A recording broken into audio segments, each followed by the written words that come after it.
महोदय, वह उस तरह के बीज को ले ले ताकि वह बीज जमीन में डाले और एकदम से फसल उग जाए और वह बाजार में बिक जाए, लेकिन बावजूद इसके उसकी बिक्री के लिए प्रावधान करने पड़ेंगे। आपको बाजार में ले जाने के लिए कुछ ऐसे साधन जुटाने पड़ेंगे जहां किसान अपने माल को लेकर जाए और उसको आगे ऐसे केंद्र मिले जहां उसको खरीद लिया जाए। ऐसा नहीं करना पड़े कि उसको केंद्र में जाकर रख दिया और किसान परेशान हैं।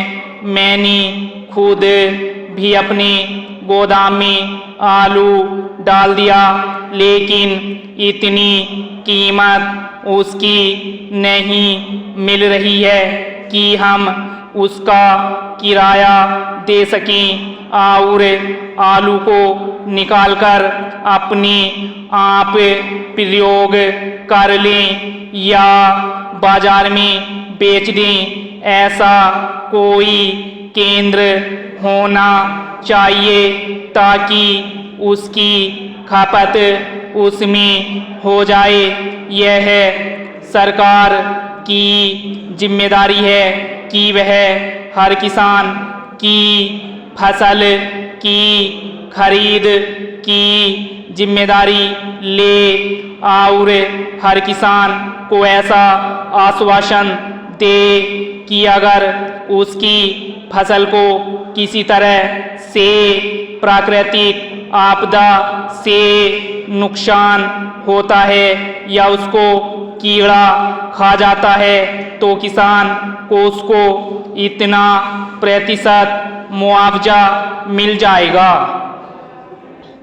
महाराष्ट्र में कपास की खेती ज़्यादा होती है और मैं जिस क्षेत्र से आता हूँ वह तट क्षेत्र है। वहाँ पर चावल की खेती ज़्यादा होती है। मेरे कोंकण क्षेत्र में किसान बागवानी की ओर बढ़ने लगे हैं। मेरे क्षेत्र में आम और काजू की खेती सबसे ज़्यादा होती है। हमें अखबारों में पढ़ते रहते हैं कि जो किसान गन्ना पैदा करते हैं उन्होंने गन्ना जला दिया। महाराष्ट्र में गन्ना भी इतना ज़्यादा पैदा होता है कि यदि किसानों को उनके गन्ने का उचित दाम मिल जाए तो अच्छा हो। गन्ना ज़्यादा होने के कारण वहाँ चीनी का उत्पादन भी ज़्यादा होता है।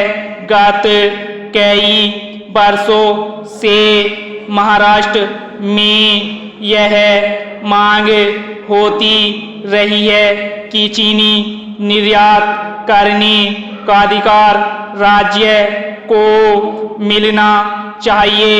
यदि राज्य को यह अधिकार मिल जाए तो किसान को उसकी उपज का उचित मूल्य मिल सकता है।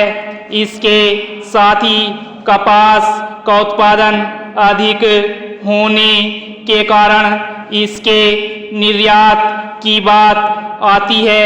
कुछ हद तक राज्य को यह अधिकार दिया जाता है, लेकिन आज गोदामों में कपास और चीनी का भंडारण जमा किया हुआ पड़ा है।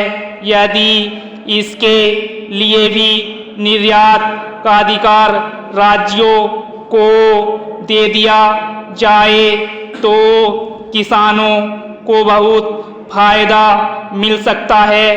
केंद्र सरकार को इस बारे में गंभीरता से सोचने की आवश्यकता है जिससे किसान लाभान्वित हो। विराम स्टॉप। बना लीजिए।